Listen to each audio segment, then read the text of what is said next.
Le nez qui coule, les yeux qui pleurent, aucun doute, la saison des allergies a démarré. Alerte rouge aux graminées dans toute l'Alsace. Et vous allez le voir, le risque est particulièrement élevé en ville, à Strasbourg. Reportage David Sandona et Odile Barthélémy.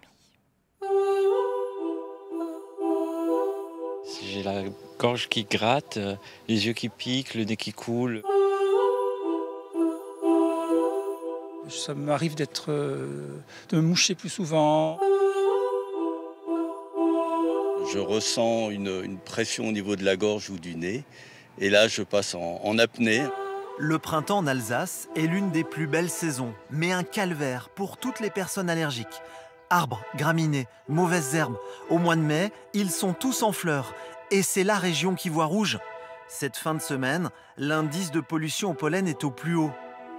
Au sein du nouvel hôpital civil de Strasbourg, le service allergologie voit son nombre de patients augmenter. Et ce n'est pas prêt de s'améliorer. Les périodes de pollinisation s'allongent année après année. Et ceci pourrait être en lien avec le réchauffement climatique qui pourrait allonger les périodes de pollinisation. Contrairement aux idées reçues, ce n'est pas qu'à la campagne que l'on souffre du pollen, mais aussi en ville comme ici à Strasbourg. La faute à ces herbes hautes que la municipalité préfère laisser pousser.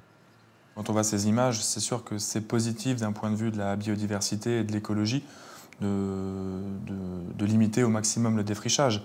Après, on peut imaginer que ça peut effectivement augmenter les symptômes d'allergie chez, par exemple, les patients allergiques aux graminées qui ont potentiellement beaucoup de symptômes actuellement.